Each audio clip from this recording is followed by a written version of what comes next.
Rise and shine, everyone.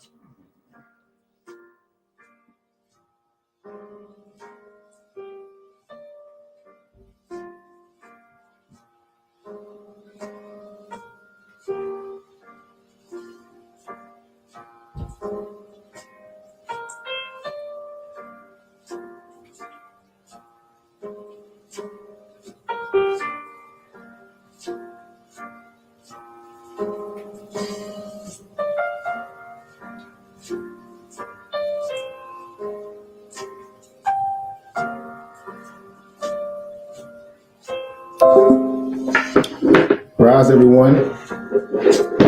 Hope everyone is having an amazing rise today. We're going to have a great build, okay?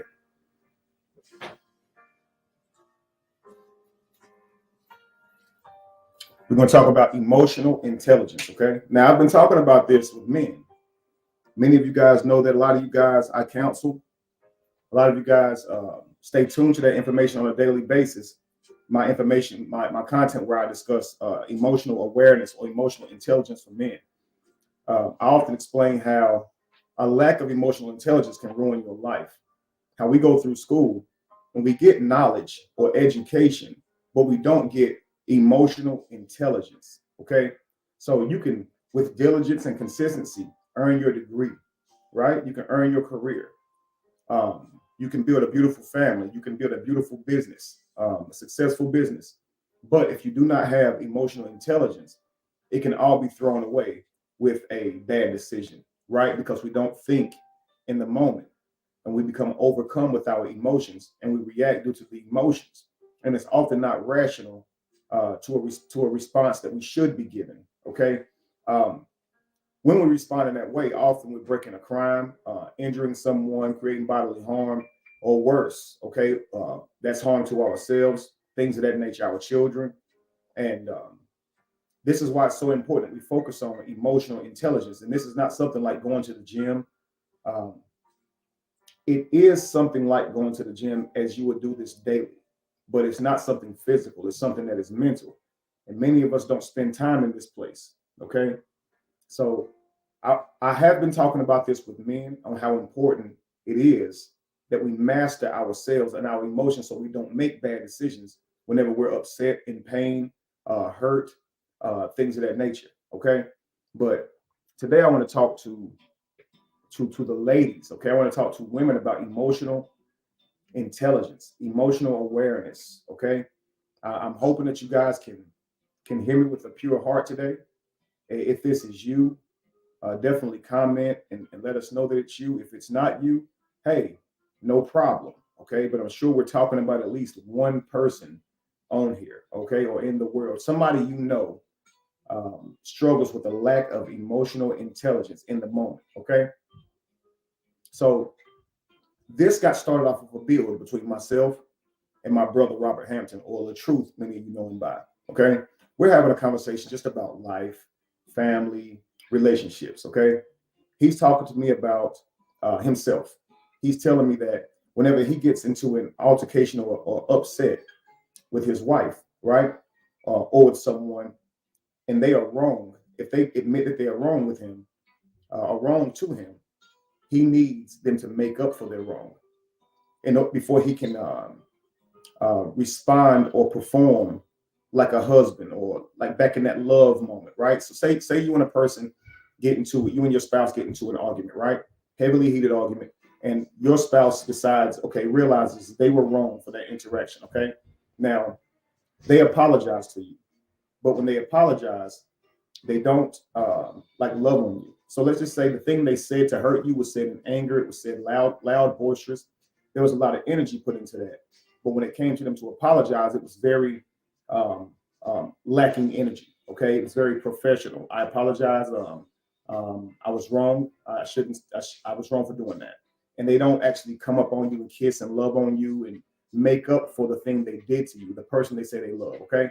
Now he was telling me that for him, if he doesn't get that, he can't perform. He can go for days without really being himself because this person who he's supposed to perform for has hurt him, and now he can't really tap back into just being a loving, caring, thoughtful individual for her until she does that. Now he'll say a couple of days go by, and she'll rub him on his neck or start loving on him and then all of a sudden he's like, "Look, you could have gotten that energy days ago. We lost all these days now because I wasn't able to perform because you didn't give me the love I needed, the building I needed after you tore me down." Right? Has anybody else? Okay, now listen. When he said this, the first thing I said to him was, "Dude, that's me too.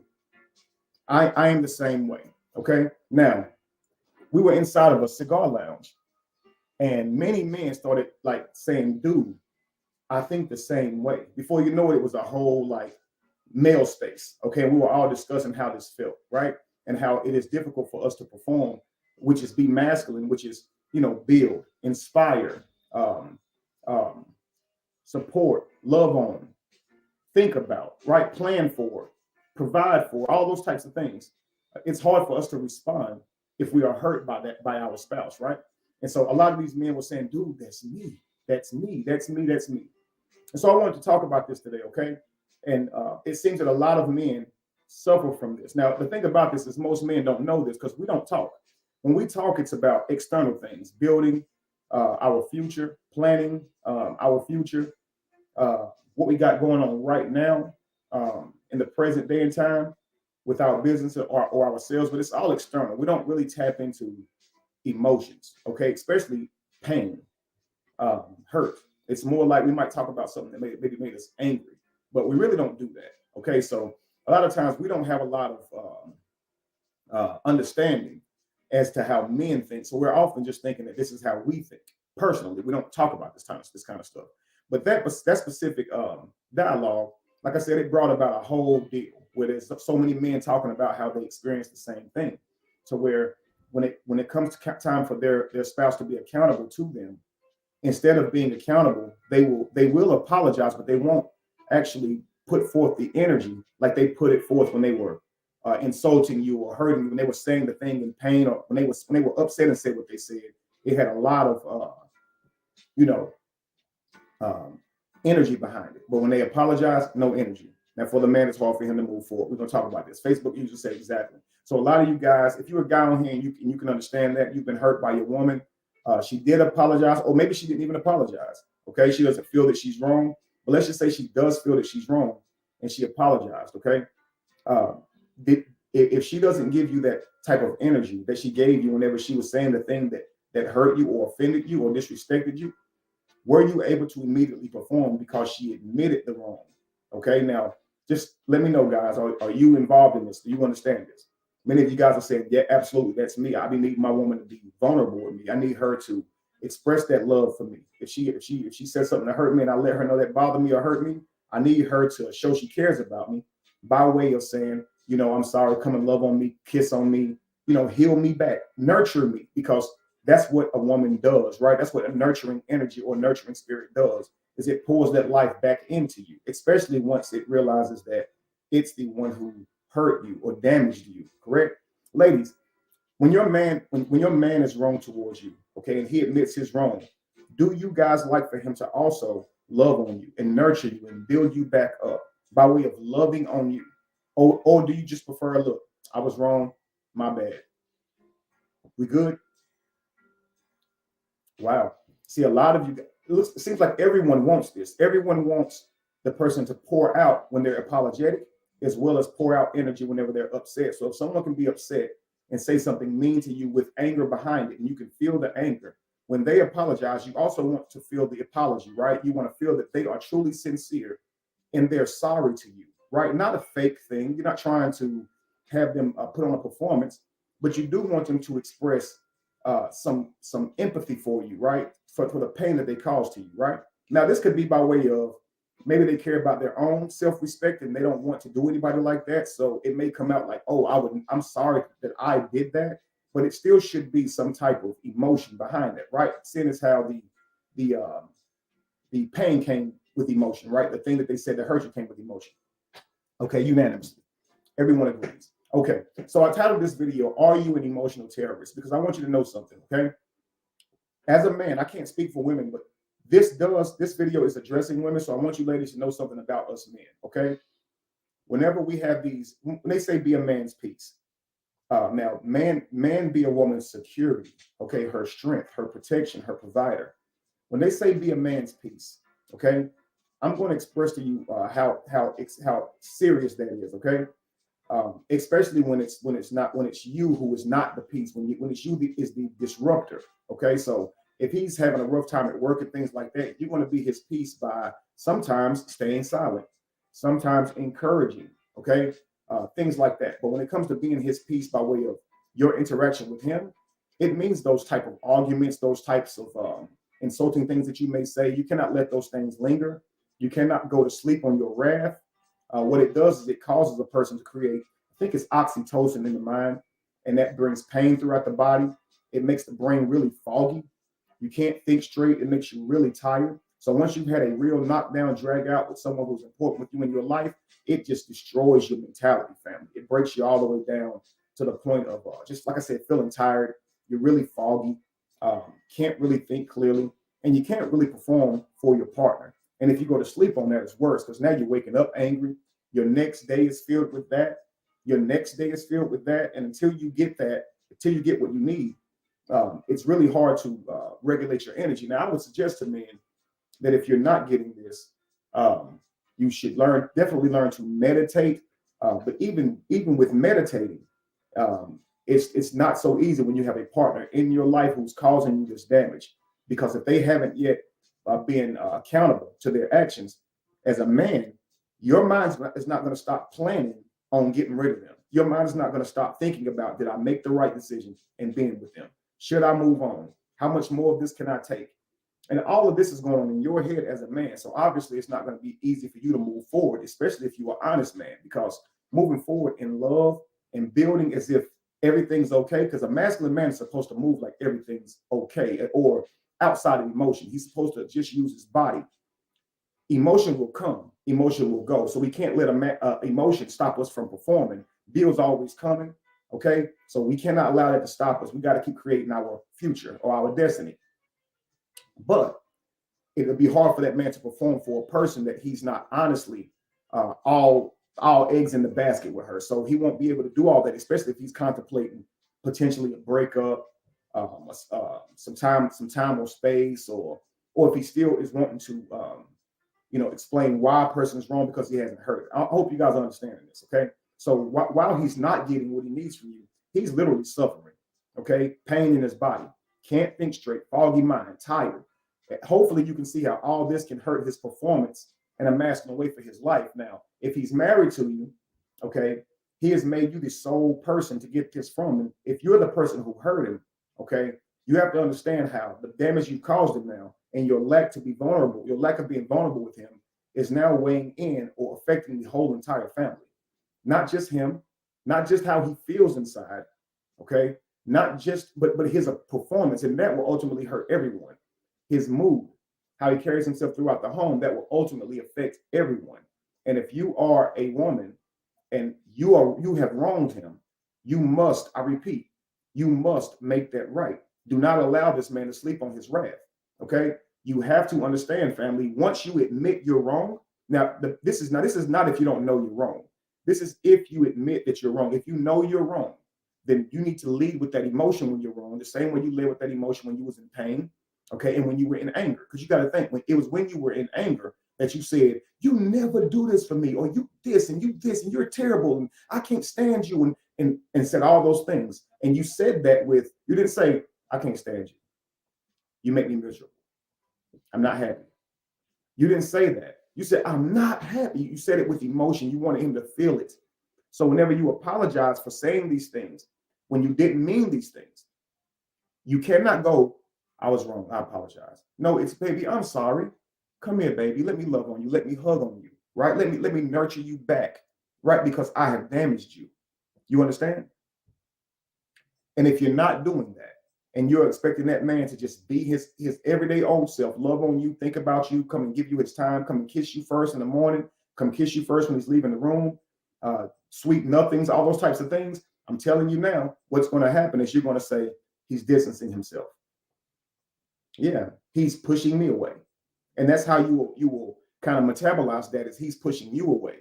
But really, the moment you want to unlock the reality that you want, where he's focused on you and being that type of person with you again, it's right behind your admittance that you were wrong, but also giving forth that energy of nurturing. So you got to be able to nurture, ladies. You understand? So an emotional terrorist is one who cannot nurture. An emotional terrorist is one who cannot be vulnerable when it comes to the sensitive things, to the vulnerable places. I'm sorry, things of that nature. Okay, you can be very vulnerable when it comes to anger. You can admit you're angry and yell out things and do all these things that seem to display anger, but you don't display apology. You just use words to apologize, but you don't display any emotion at all. Okay, to the person that comes off as you're not really sincere. They don't get what they need because you have hurt them. And we think that men don't have feelings, but they do. You understand? And so I'm going to talk to you guys today about emotional terrorism. Okay. And this is not saying that only women can do this, men can do it too. So, men, be listening. Okay. If this is you, chill on that. If this is you, stop. Okay. Today, if you can, start now recreating a new being. Be someone different. Okay. It just takes you having a sense of urgency, um, to be aware of your emotions, and then you can be intelligent about your emotions. Intelligent about your emotions. Okay. So someone who's emotionally who's an emotional terrorist, what they will do is they will use their emotions to put you to hold you hostage. Do you understand? So let's say um, a person offended you. They will not apologize, and that could be because they don't think they're wrong. But let's just say they know they're wrong and they will not apologize. That is an emotional terrorist. Okay, they are emotionally terrorizing you. Let's say they apologize and they don't give you any emotion with it. Just a simple, "Hey, I was wrong." But the fault, the thing they did, the damage came by way of all this energy, right? Now, let's say you apologize to someone, you express that you are wrong, you love on them, you express how you're going to correct the issue. They say they forgive you, but they still treat you bad for a week. That is also emotional um, terrorism. You understand? And listen, guys, as adults, you have to understand that you are dating an adult. And punishment is not something that we can do to adults. They are grown. So they are now responsible for their own actions. No matter who they are dating, they are responsible for their own actions, regardless of who they're married to. They are solely responsible for their own actions. It's not up to you to punish. It's up to them to realize where they need to grow and to put the work in. If they are not willing to do that, the most you can do is just don't be with that person. But you do not have the right or the power to punish a grown person. So what we will try to do is we will try to punish them with emotions. They'll either have to work twice as hard to earn our forgiveness, when forgiveness is a thing that is for you. You should forgive someone because it's good for you to do. You walking around angry at someone is only going to bring you down. But what does forgiveness mean? Forgiveness means you let it go. It doesn't mean you have to deal with this person.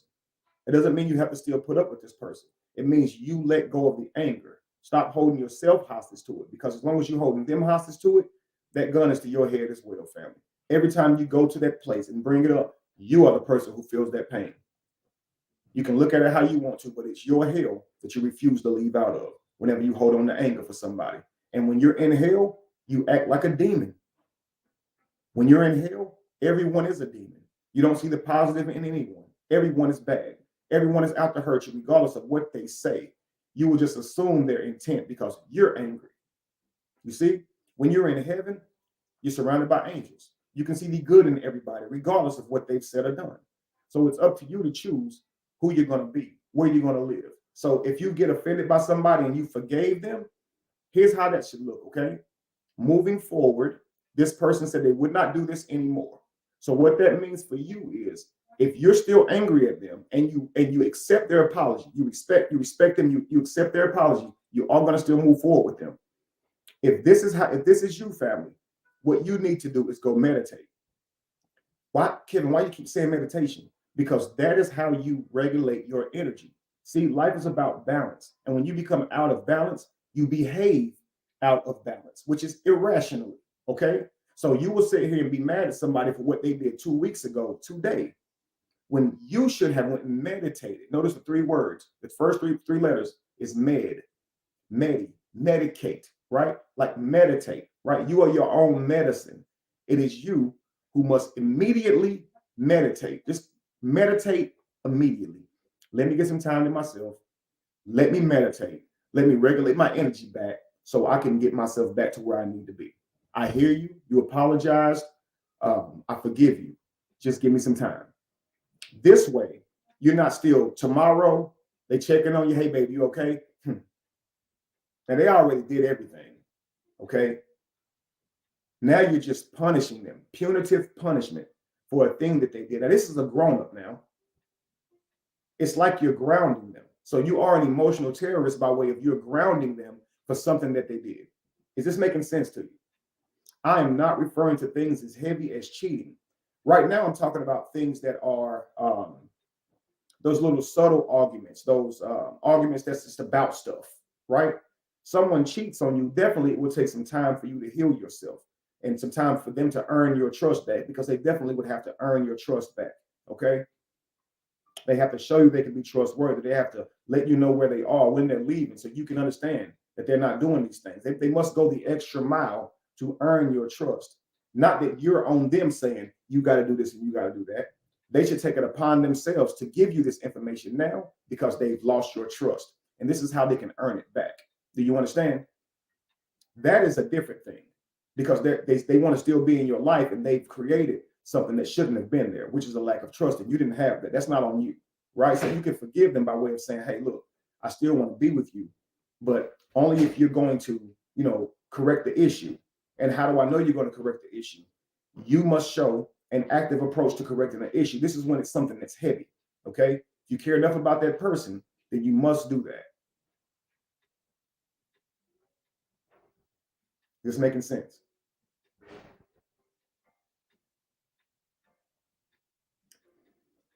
Shawnee says, he said, you are your own medicine. Absolutely. Like, say someone breaks you, someone hurts you. Let's say you break a bone, okay? You get a cut. You can put a Band-Aid on it, or you can brace the arm, right, that has been broken. This is what a person's apology and them recognizing what they did to you does. It braces the problem, it Band-Aids the situation, okay? It stitches the wound. But the healing is up to you. No one can heal you for you. Believe it or not, that cast does not heal your arm. It is not a remedy. It only holds your bone in place while you do the healing. Believe it or not. Believe it or not, the Band-Aid does not heal your arm. Okay? It is you who do the healing. Believe it or not, it's not the pills that heal you. It is you who does. The pills may stop the symptoms, but it's up to you to restore your body. Do you understand it? And your cells are constantly doing that, and they never stop. The problem is when you lack emotional intelligence, your body is always replicating and healing itself, but your brain is not doing the work. You are not transforming your soul by the renewing of your spirit. You are not transforming your mind and your perspective by the renewing of your mind. You're not doing those things. You're recreating the same things that happened yesterday, today, and you're experiencing the same anger and malice and discontentment and pain and sorrow because of it. Because your body's healed from that thing that happened to you, but your mind isn't. And I'm telling you now, a lot of us reach out to psychologists, a lot of us reach out to all these different people that help us heal our mind. But I'm telling you, the way out is in. The way you get out of that madness is to go inside of your mind. And you gotta talk, you gotta confront those thoughts that you're afraid of, family. You got to. And that's what meditation is for. Okay? Healing yourself, regulating your energy so that you can be yourself again. Okay? Yourself free from pain, yourself free from resentment, yourself free from a lack of trust, yourself free from a lack of confidence. You're not you if you are burdened with insecurities, if you are burdened with a lack of trust, if you are burdened with anger. You are not you. So you need to find you again. Nobody else can lead you to you. I'm just letting you know, family. We have been a world who seek out to other people for them to help us find God, for them to lead us to what we believe in as God. But what I try to suggest to you guys is no one can explain you to you. No one. And because you have a different experience than every other person in existence. No one can lead you to God. See, no one can tell you what your favorite food is. No one can tell you what your favorite song is. No one can explain to you what is pain or what your pain tolerance is. No one can tell you what hot or cold is, spicy, sweet, sour is. You tell you that. Now you're using the words that they gave you, but the experiences are yours alone. And nobody can make you do that. Nobody can do that for you. So trusting somebody else on those things will only lead you down the wrong road. So you think you can experience God the same way as anybody else, as everybody else, when you don't experience anything the same as anybody else? And this is why I say you only trust you. People say you believe in God. I say I believe in me, and that's all I can believe in. And they criticize me for it. How can you believe in self? How can you believe in yourself? And I try to say to people like this: if a God showed up right now to talk to me and tell me everything to tell y'all, and I could see this God with my eyes, okay, I could draw him with my hands. I can hear his voice or hear its voice. When I went to go tell you guys I heard from God, what thus saith the Lord, and you guys said, Kevin, how do you know it was God? I can only tell you, I believe in me. I believe I heard God. I believe I saw God. I believe I experienced God. But who experienced God? I did. How do I know that? Well, I believe I did. And nobody can take that away from me. So really all you believe in is you. You do not believe in a God. You believe in you. And you may believe in God through you, but you don't believe in a God outside of yourself. Without you, there would be no God. Without you, there would be no nothing. There would be no existence without you. You understand? So you can't take anybody else's opinion on how you feel. You can't take anybody else's opinion on your wellness. So get alone with self, get along with God, and pray or meditate. Your secret closet, your prayer space. I'm hoping this is making sense. And I'm not trying to distract you guys or hurt your own religion. Just roll with me here.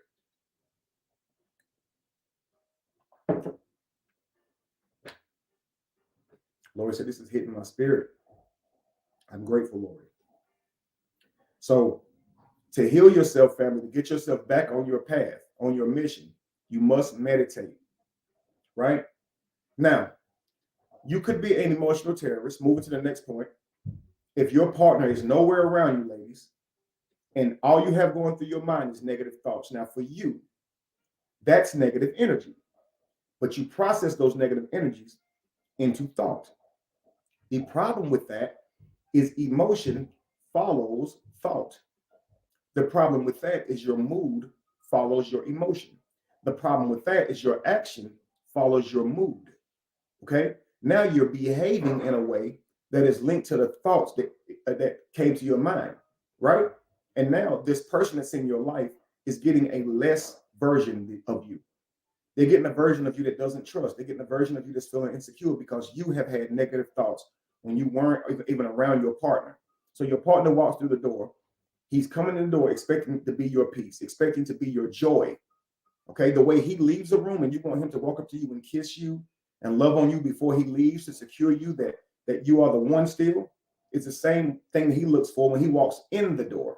He wants you to see your man, see your husband, see your king, and he wants it to be seen on your face. But if he walks in the door and you're so down and depleted because you've been thinking about what he's doing, you're not going to treat him fairly. Hey, babe. Hey, yo, what's your problem? What you mean, what's my problem? Ain't nothing wrong with me. You always trying to ask somebody what their problem is. Yo, you seem like you have a problem. There's a total problem here. The problem is she doesn't have a good attitude. She's not in a good place. And as a woman, you should always be polite. That should be your leading attitude, is politeness, especially to the people that you love in your life. This is whether you're happy or sad. I know you say, well, dang, I want to act like my emotions. Yo, men can't act like their emotions.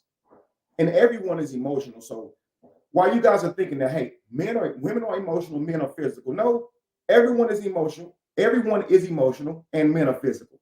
We need to start changing this. Stop denying men their emotions. We are very emotional. Everyone is emotional. Everyone has emotions, family.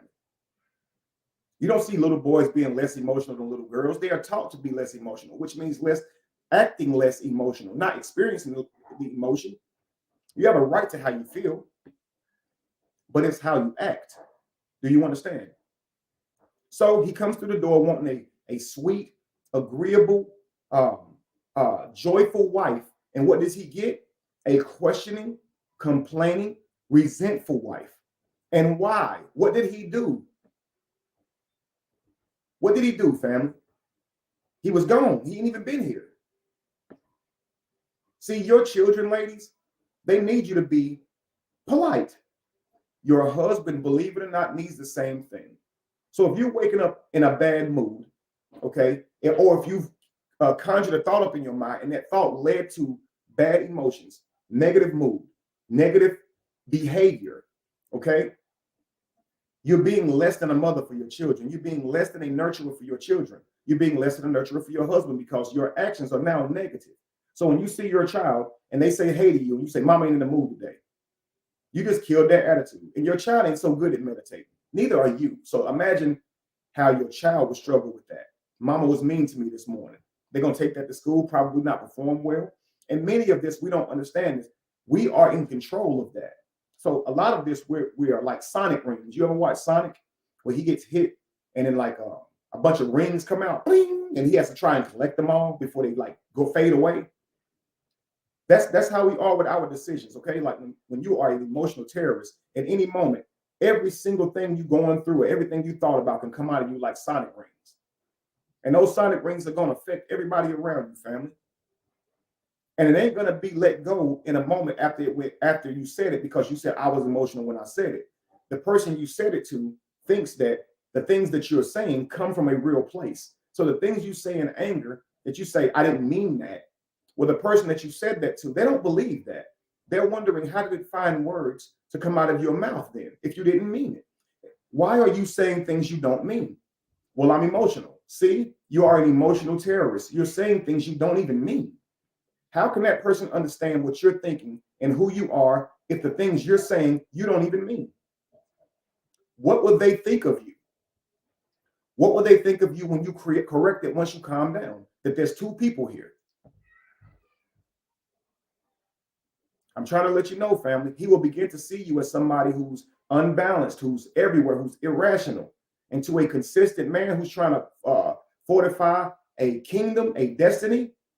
He will see you as a weakling. He will see you as somebody that can cost him everything that he's ever worked for, because while you're emotional, you can throw it all away. Everything he cares about, you'll even throw it away with your mouth. I don't care that you provide. I don't care. That ain't what I signed up for. And everything that she says to him, right? It cuts at who he is. His role cuts at his role. She'll say things like, I don't care that you can provide. I don't care about that, right? I need to find a new protector, right? And these are things this is your area, supposedly. And now she said these things to you. And then when she says, well, I didn't mean that, right? I was just angry. And this comes with a very calm voice. See, when she said it, it was angry. But then when she apologized, it was, yeah, I was definitely wrong for that. I'm sorry. It's not, baby, come here, let me love on you. It's not that. So the man, he gets to hear that you didn't mean it, but it was real calm, like, and somewhat with the like reluctant, like, how when somebody tells two children to apologize, like, you were wrong, so you apologize. Now the child that's wrong, they still don't want to apologize. Sorry. No, say it nicer than that. Mean it when you say it's impossible for them to mean it when they say it because they haven't dealt with it. Them being wrong is coming from the outside in. They don't understand morals yet. They don't have self-respect yet. But an adult should have those things. So when an adult goes to apologize, it should not be, if they really mean the apology, it should not be filled with reluctancy, okay? Because reluctancy only makes it seem like it's insincere. When you go, I'm sorry, like you don't really want to say it, or it's said without emotion, it comes off like you're not truly sorry, right? And if you have real self-respect, you would be, not even if it's about the person's feelings. See, a person with self-respect, ladies, they couldn't mistreat someone they didn't love, let alone somebody they do.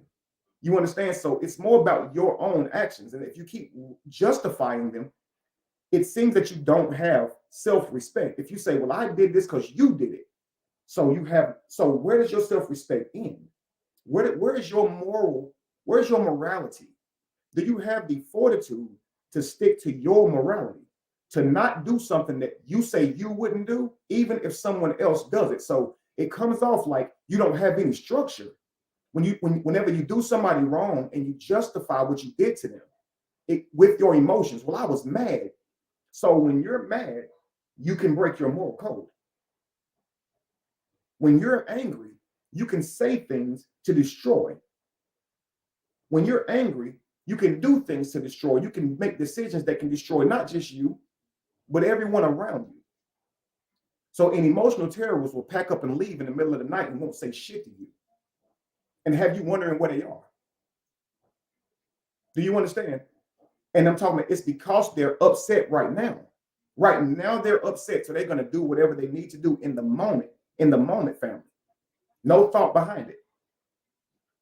You say you with someone for a long period of time, years even, and they text you a breakup.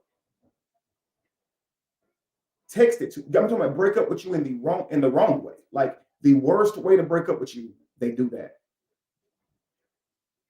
Nothing's handled like an adult.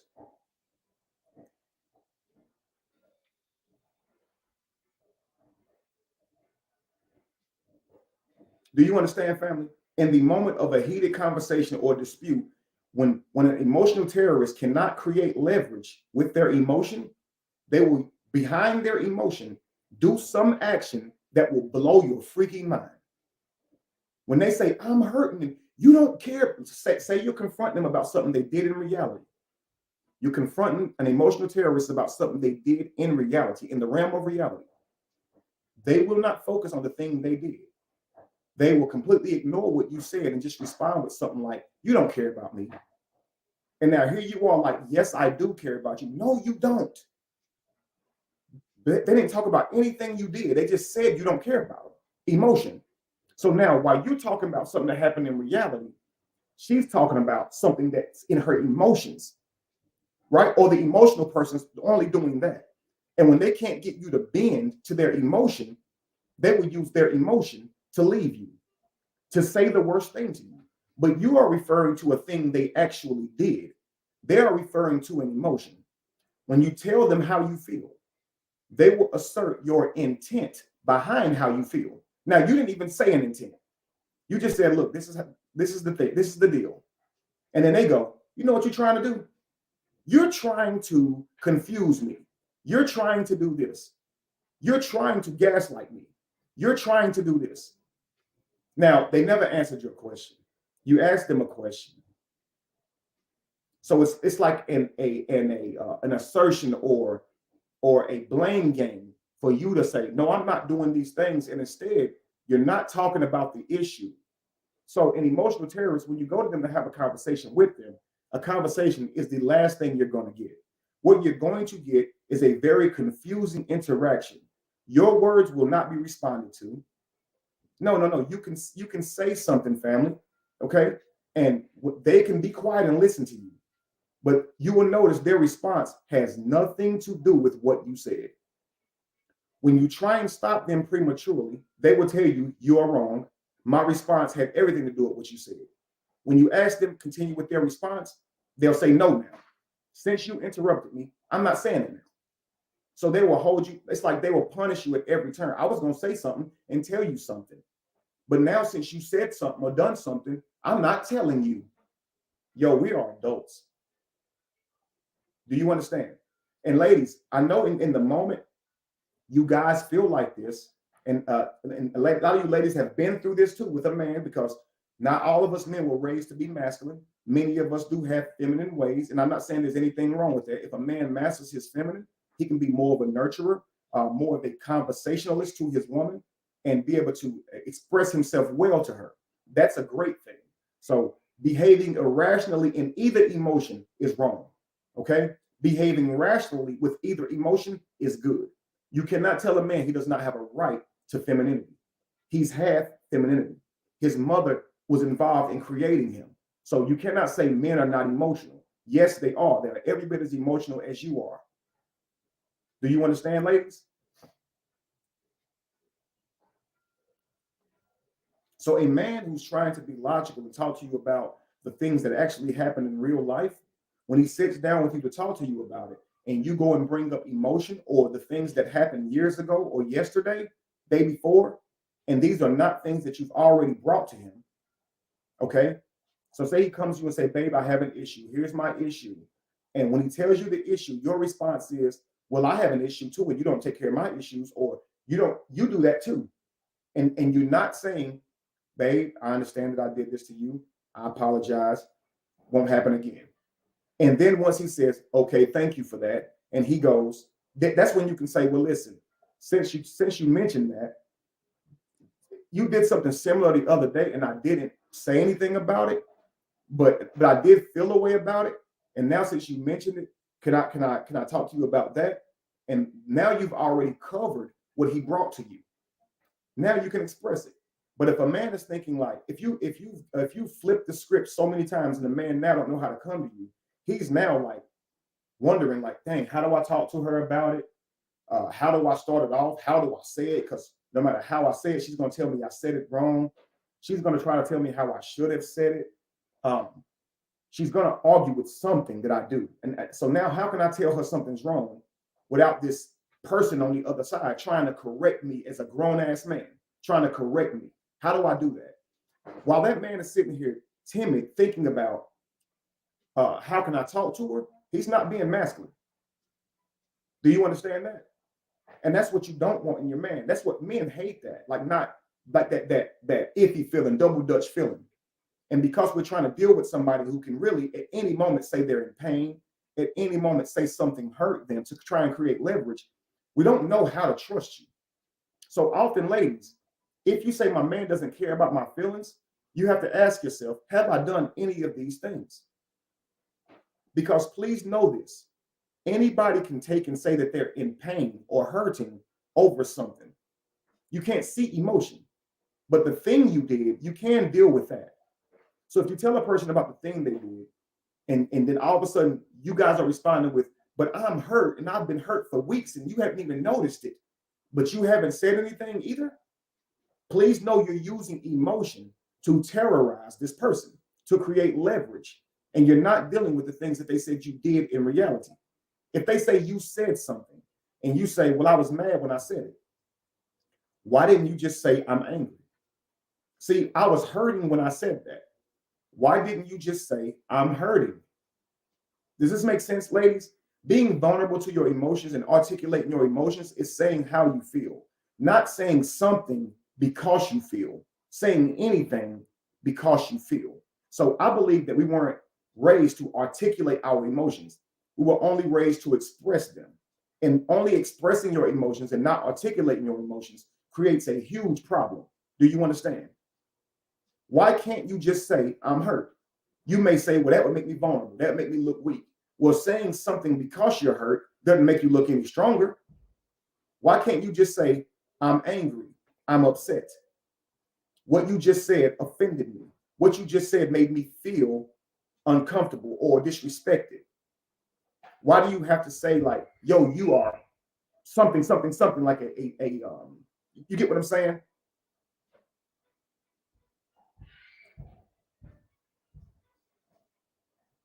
So family, a vulnerable woman will say how she's feeling. Kings, if you on here, men, if you on here, if you said something in haste and it hurt your woman's feelings, if she said, oh, that hurt my feelings, and she cried, or she just said, that hurt, how many of you guys said, okay, let me go make that right, and went and loved on her because she didn't give you anything to be mad at her for? She didn't give you anything negative about you. She just said, that hurt when you said that. And she didn't try and correct you. She didn't try to tell you about yourself, tell you off, so you didn't feel disrespected, like someone is talking to you like a mother when you know you're a grown man, right? When she just said that hurt, how much easier was it for you to just go and rectify the problem, the damage you did? But if she said, you know what, I can't stand you, and mama was right about you, I wish I'd have never married you, and you can't perform. I should have knew you wasn't no good, because I always was told if a man can't be good in the bed, then he ain't gonna be productive in life. But just imagine, she say all these different things to you, right? You suck. You don't do nothing right. You're always bad. Like, just imagine she says all this to you. Now you're like, I didn't even know I said something to hurt her feelings. I was only saying how I felt, and then she just lashes out with all this stuff. And what she said was that I ain't no good. That she just started insulting me.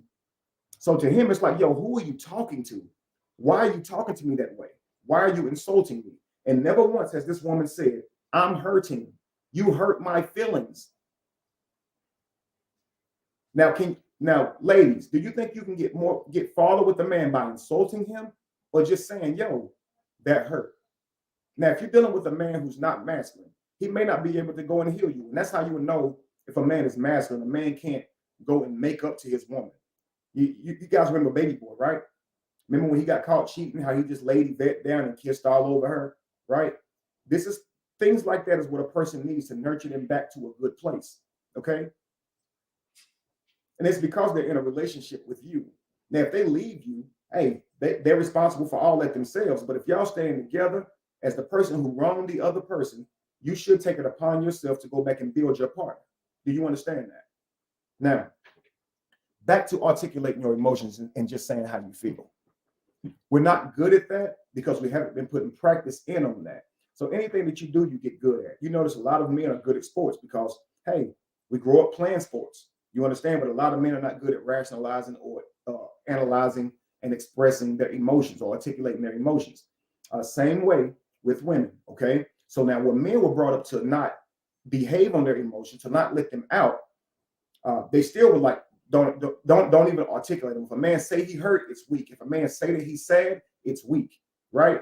So what they did for women is they said, yo, express your emotions, express how you feel. So if a woman doing it, oh, she's just expressing herself. She's just letting herself, she's letting her feelings out. Let it out, girl. Cry, girl. You let it out, right? She's been encouraged to do the same, to do what the man has been discouraged from. So the problem is neither one was taught how to articulate. So family, screen record this, family, so you don't forget this one little part, okay? Man and woman are very different by nature, okay? Men do not have ovaries. Men do not have estrogen. Men do not have surges of energy going throughout their body throughout the day. Men have testosterone, okay? Now, men think about sex often because of testosterone. Our testosterone causes us to think about sex often because we are creators, family. So we are creators. If we didn't think this way, we wouldn't populate the earth. So this is something that is a result of testosterone. It's something that a man has to deal with and learn to master. It shouldn't be something that a man is criticized for. We say a woman's sexuality is beautiful. I believe a man's sexuality is beautiful too. Okay, it's the other side of you. You are the other side of us. Okay, we are cosmic beings, and I am not complete without my queens. You understand? I cannot create without her by my side, without first consulting her. I cannot create without first consulting my queen. Do you understand what this means? Ladies, you cannot create without first consulting your king. And I know you don't want to believe that, but have a baby on your own. Kings, have a baby on your own. Ladies, inside of your ovaries, you have what they call eggs. Those eggs are waiting to be filled with a man's seed that he is already carrying. He is the other half of you, believe it or not. Okay? But we are very different. So because of these differences, and a woman has ovaries, she has emotions that cycles through her body. So a woman could be sitting on the couch and 2 hours and be happy. 2 hours later, she can be on that same cushion and be mad. Now, the fact that emotions and moods go through her all the time, if she hasn't mastered this, here's what the woman will do. When she's happy, okay, great, you're happy, no problems. But when she's sad, mad, angry, concerned, whatever emotion has cycled through her, she believes there's a reason for that instead of just a mood, okay? She believes there's a reason for that, okay? Now, what she'll do is she'll look in her reality, observe her reality, and she'll start blaming it on things. She'll say, maybe it's because my husband isn't taking me out enough. Maybe it's because he's not spending time. Maybe it's because we are not at this place in life. And she'll think that's why she's sad. No, you're sad because emotions travel through your body and you're experiencing these emotions. What you should do is meditate and cast those thoughts down. Those thoughts are not healthy. Do you understand? You can always do that. So just know this. Right now, the world is a beautiful place, right? People hit the lottery. People start off with nothing and become successful. People have deaths in their family and they still survive and make it. But the world is also a sad place because no matter how hard some people try, they just can't get a break. Some people are born in places that no matter what they do or who they pray to, their life will forever be desolate. Their life will forever be struggling. Do you understand that? People die. There's slavery all across the world. There's women's sex trafficking all across the planet. So based on where you look on the picture, the big picture of it all, you're correct. You're right every time. So if you're looking at the world and you're sad because there's starving people in the world, you're right. And if you're looking at the world and you're happy because there's rich people in the world, you're right. So family, your mood is going to dictate how you see the world, and you will be right. So you will have every right to feel the way you feel and act on how you act. So if he's not taking you out enough, you're right, because your emotions there. Do you understand? So now when the man, you see your man, it's not encouraging, it's not supportive, it's more like, hey, I have an issue. And the issue is what he didn't do, not what he said to you or did to you. It's what he hasn't done, what he's not doing. You understand? And all this could be linked to a mood. It could be something that seriously needs to be discussed. But if it's a mood, you need to know this, family, by articulating that within yourself. So being able to articulate your emotions does not look like, hey, husband, you haven't been doing this enough. It's, I'm experiencing a little sadness right now, just cycling my energy. I'm going to go meditate. Okay, spend some time with the ancestors, spend some time with God, whoever you believe in, and correct your energy. Or you have God correct your energy, whoever you believe in, family. I don't care what your medium is. You understand? But I'm saying don't forfeit the medium. Don't forfeit the formula to getting your body back in balance. You understand? Because if you're not doing that, you are going to wreak havoc on your partner. That partner who lives in the same household with you, they're never going to know what's going on with you because you won't be behaving in a rational way. You understand? So I said a lot of times ladies will criticize a man for how often he thinks about sex, and a man will criticize a woman for how emotional she is. But actually, we got to understand each other, family. She can't understand why he always thinking about sex and it offends her. You understand? He can't understand why she's constantly reassessing and constantly finding things to be unhappy about. She lives in the details. You understand? So like a man is supposed to master himself, even if he's experiencing horniness from those thoughts that come through his mind, from that testosterone, he's still supposed to behave with self-respect, a moral code, some things that he has established within himself that are beneath him, and he will not go below that, regardless of how horny he is. He can't sleep with everybody. Like he should still be able to say no. He should still have discipline regardless. This is when you bring about what you call character. Now, ladies, same way. If you are emotional, an emotional being, which you are, you should still have morals and self-respect on how you're going to display that emotion. So should your emotion turn into you keying a car? If you already believe that keying a car is wrong, you should never do that. Even if you feel like it, family, it's wrong regardless. When you see someone else doing it, they're emotional. So when you did it, you were emotional. So that means you don't have a right to criticize anybody for what they do in their emotion because you are one and the same. You understand?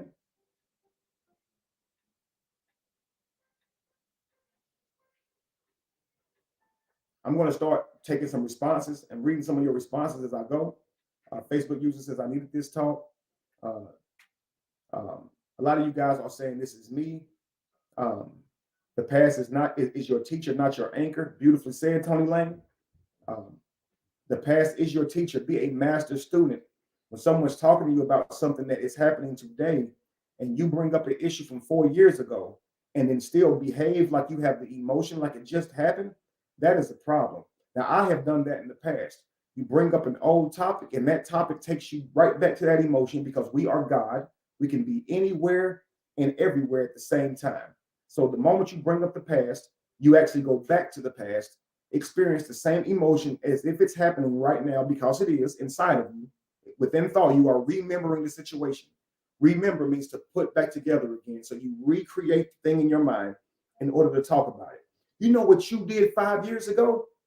You did this, this, and this.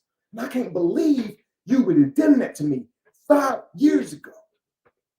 Now y'all breaking up today.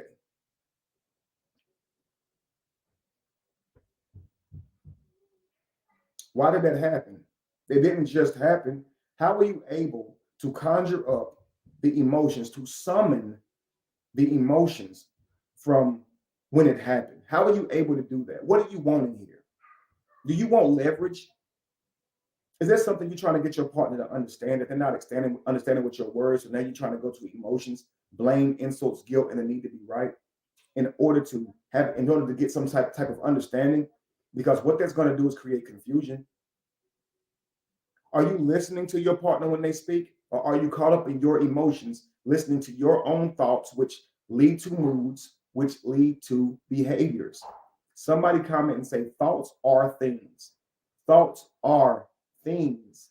The moment a thought hits, it's up to you to take the responsibility to do something with that thought.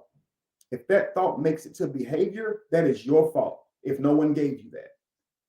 Okay? If your lady hadn't been around you and she come back into the room and you got a whole attitude because of something you was thinking, that's a problem. That's a problem, sir. Thank you, Lord Lynette. Thoughts are things. And you have to learn how to articulate those thoughts, family. And your partner needs to learn how to receive them. Hear what you're saying without applying it to their thoughts. The brain is freaking crazy. Somebody commented, the brain is ridiculous. You can literally think of anything at any moment. Type that in. The brain is ridiculous. You can think of anything at any moment. You can literally think of anything at any moment. Type that in, family. Because of this, okay, you should be able to ask your partner what's going on in your silly brain. Guess what my silly brain just thought of? Right? When you left, you didn't go cheat on me, did you? I know that sounds crazy, but did you? No, babe, I didn't.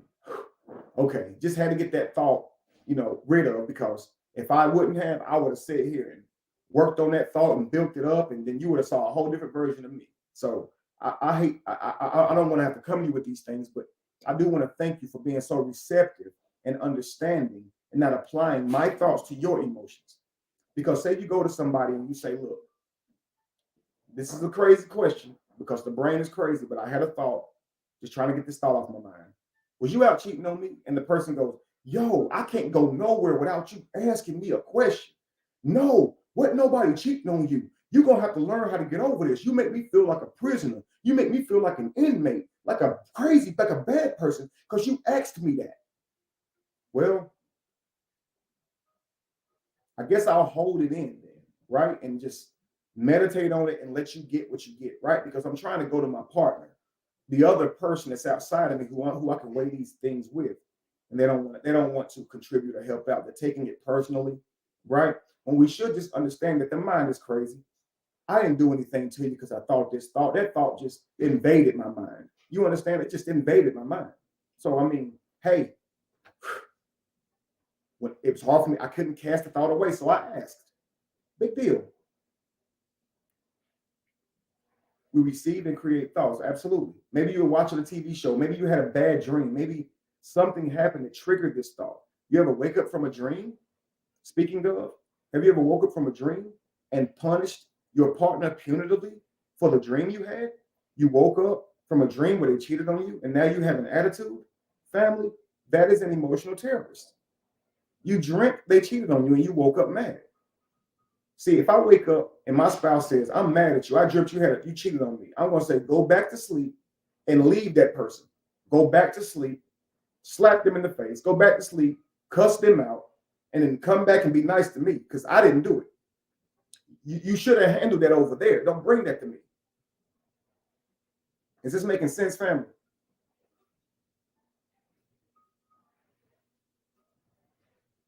I wake up, I tell my woman, you know, I'm angry, upset. I had a dream that you was cheating on me with all these different people. Well, then go back to sleep, sir, and cut her off. You understand? Go back to sleep, sir, and break up with her and keep manifesting and find someone worthy of you, because I don't deserve that. So you take care of that in your dream. That doesn't make sense, right? And likewise, we would do this throughout the day. Whatever happens in the spiritual world or dream world, we make our partner responsible for that. And they have to pay some type of debt or sentence to get free. They got to bail themselves out by somehow making you feel like it didn't happen. By doing all these things, you won't take their word for it. They have to somehow bail themselves out of this jail or prison or hell that you've put both of y'all in. Now he has to come and make you feel secure. He has to come and build you up, nurture you back up, because you thought of some stuff. Now, if he's cheated on you before, then he knows why you thought that. So he just needs to go ahead and give you the security that you need. No, honey, I wasn't. Ask all you want to. Anytime you feel uncomfortable, ask. I want you to, because that gives me opportunities to earn your trust. I caused that within you. Now, if it's from the past, it's trauma. Somebody might say, look, I don't want to have to deal with that. I haven't done it to cause that. But I feel like a loving individual, if you have a thought, because thoughts shouldn't hurt you, thoughts shouldn't do that if you don't allow them to. If they say, hey, this thought crossed my mind, we can deal with a thought, most certainly. I'd rather it just be a thought than an action. See, I actually don't believe that thoughts tell us who a person is. I believe that actions do. All I can go off of is your actions. See, I could be talking to a person who's racist, who's sexist, who's genderist, who's biased to me, against me in some form or fashion. And I would never know if they don't say it out loud. Okay, so I wouldn't be able to deal with anything or have to have anything to work with if they don't do it out loud. So it's when you come forth from spirit world to the real world with that thing, and now you're judged for it. It's crazy because when I ask about self-respect, most people kind of say, I got self-respect. I have my own moral code. I have character. How many of y'all would say that? I have character. I have a moral code. I have self-respect. Because what men often end up fighting for in these types of relationships where they're being emotionally terrorized is his respect. And so he often feels like he doesn't get respect, or does she have respect or love for him? When she can leave him in the middle of the night, he feels like he's not important because she could just go. Right? If she breaks up with him when she's wrong, she done something wrong to him, it seems like he's not important because she could just do without him. Right?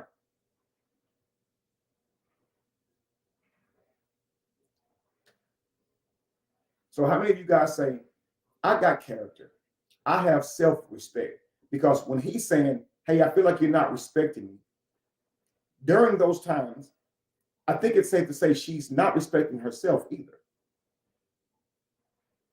See, I think whenever you say to a man, he's disrespecting you, he's going out here and he's embarrassing you in front of the world by cheating on you and treating you badly, I think at the same time, he has no self-respect either, because he's able to go do these things. Do you understand? Self-respect means you can't do it on your own, let alone just to you. So if you're saying like, yo, she don't respect me. No, in this moment, she doesn't respect her own moral code, her own standard, because the way she is behaving is even beneath her standard, right? So anyway, many of you guys will say, I have self-respect, I have character, right? I have moral code. I'm about to challenge you on that, okay? This is for Christians, believers, in whatever religion. I'm about to challenge all of you on that, okay? For all of you who say you have self-respect, moral code, and character. If you have no religion, I think you understand this a whole lot better. But if you have a religion, I think this right here will explain it to you, okay? Self-respect is absolutely important, Chanel. You're absolutely right. Let's deal with this. Say you and your person are alone. There's nobody around but you and them. And they are talking to you so egregiously, so disrespectfully. You wish you could just let people hear it so people can see who they really are, right? Like, they will make you feel like, I wish I could hit record and just play this. Or it'll make you feel like if people heard this conversation right now, unanimously, everyone would say this person is tripping, is crazy, is mean, is wrong, right? You ever been alone with someone, your spouse, or if it's just been alone, just you and them, and they can treat you or say anything to you because nobody's watching at the moment? It's just you and them. So they can look you in your face and be like, I hate you. You stink. You suck. Right? Right. I was cheating on you. I've always been cheating on you. You suck. You this, you that. Now, they would never behave this way in public. But to the person that they live with, the person that they love, the person that they share their life with, they will. Anybody ever experienced this? This person lacks self-respect, okay?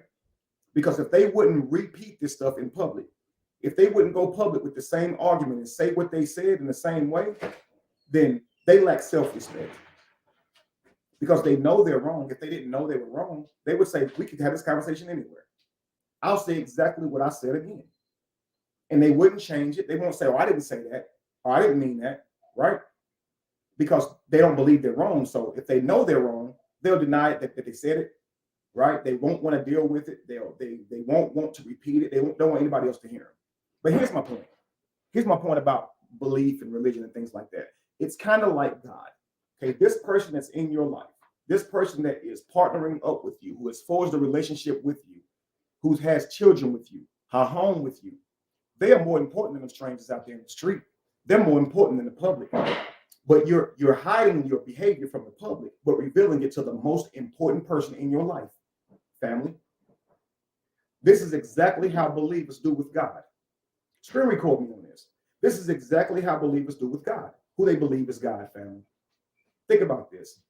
They cover their sin up and hide it from the public because they don't want to be criticized or judged by the public. But they believe that God sees all, right? They believe God sees everything at all times. But God sees them doing the thing that they're sneaking to do, and they know that. And the only person that can put them in hell is the God they believe in.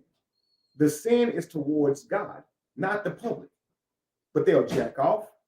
They'll cheat on their person. Okay? They'll lie. They'll cuss. They'll drink. They'll do it. Whatever their religion tells them not to do. They'll look both ways. And if nobody's watching, they'll do that exact thing. So they will sin right in the face of God, but hide it from men.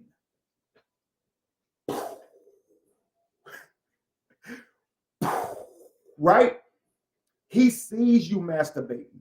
He sees you mistreating others. He sees you look over that person who's in need. He sees you look down on people.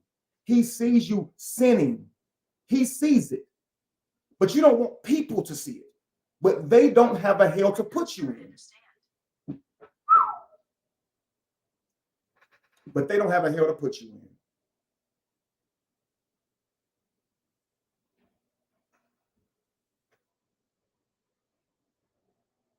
They don't have a hell to put you in. And you hiding your sins from them. So you go, just imagine going off and you playing with yourself, right? Right in front of God. Like, just imagine you going somewhere and you're sinning and God right there in the same room with you.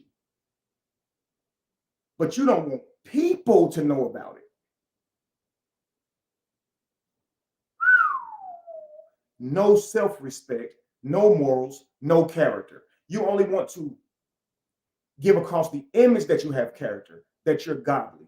But you're not, though, because God knows you. God knows, like, you know you. And this is the trick, family. No matter what you do, you see you. And God always see what you're doing. See, you know what you're doing.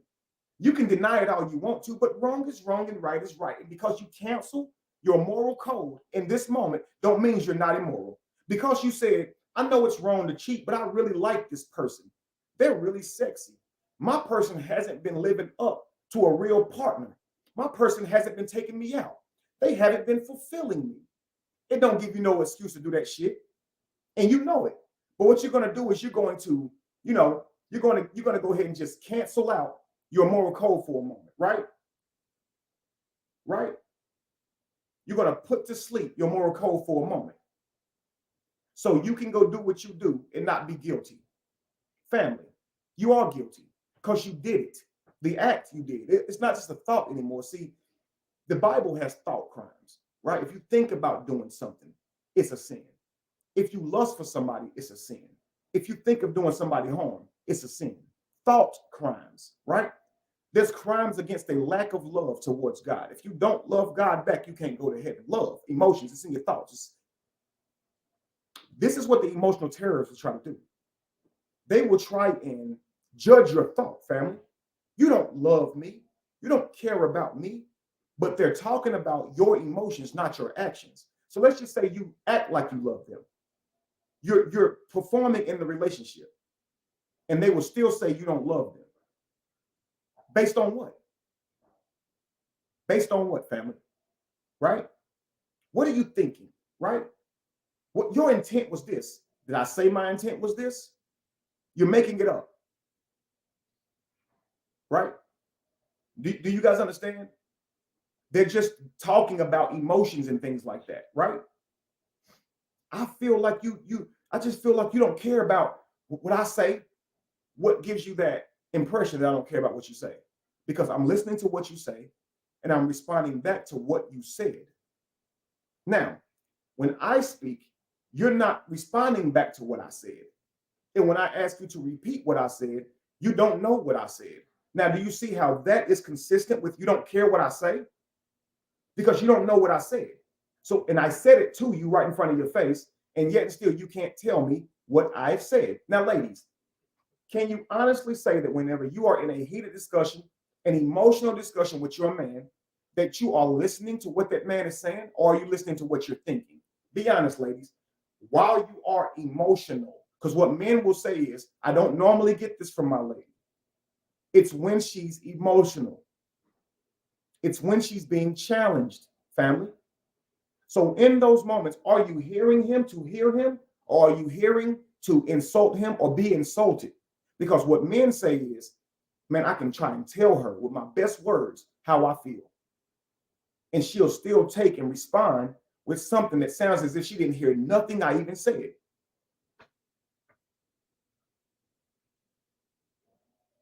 Lori says, I am listening to my thoughts when I'm emotional. See, thank you so much for your honesty. We don't get a lot of that, family. So I just really appreciate your honesty. This helps people to get some type of clarity, some type of understanding. So move by feeling, but not with bad heart. Yes, this is exactly what I go through, Therese said. See, and so in that moment, family, your husband is experiencing not being heard, but it is you who is saying that you're not being heard. Do you understand? Do you not know if you actually listen to what this person was saying, the argument could have ended a long time ago? No, you may not like what he said, but is it something to argue about? We're adults here. You may not like his decision, but is it something to emotionally terrorize him for? Well, I don't like that you made that decision.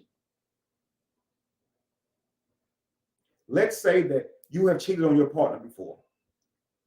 Something happened now that made him question you or made him experience doubt, and he asks for your phone to prove yourself. Say he asks you to call the person that you just said you was with to prove yourself. Let's say you're a type of person who don't want to be put through that, but your person is asking that from you because you gave them a reason. Let's say you do that thing. Now you do that thing and you were actually right. Let's say nothing was going wrong. And your partner says to you, thank you for doing that. I appreciate that. You have earned my trust. Okay. Now, I know it may have hurt you to make that call, but I can't apologize for having you make that call. The reason I had you make that call or prove yourself, the reason I asked for your phone was because there's things that's been happening in the past and there's things that's happening right now. Here are the things that's happening right now. This, and this. That caused me to experience a lack of trust. And this is why I asked you that. So I know you don't want to be asked things like that, but if I experience a lack of trust, I'm going to ask. So in the future, I want things to be more clear so there's not a misunderstanding. Okay, let's say he broke this down, right?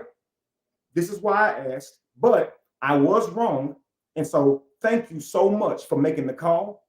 I'm so glad that you had not been doing that. I don't want to lose you. I trust you now moving forward. And I'm glad I'm in a relationship with you. I'm glad you are my person. This is due to them seeing that you are right.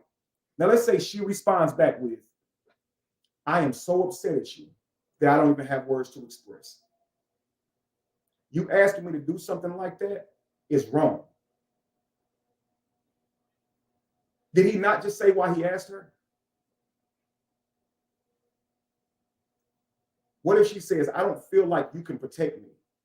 I don't feel like you protected me. I feel like I must protect myself because you had me call someone. You had me do something.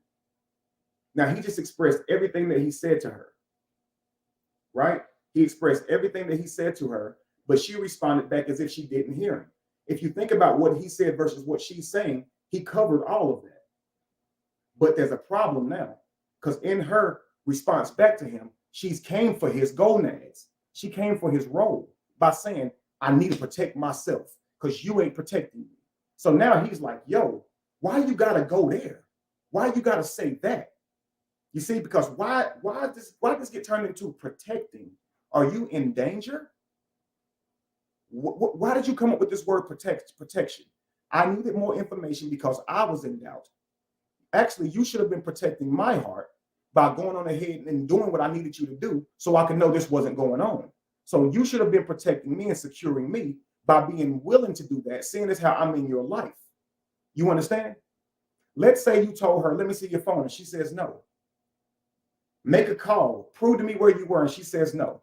Let's say you say, hey, look, I hear you don't want to do this, but if you don't do it, I can't move forward with this relationship.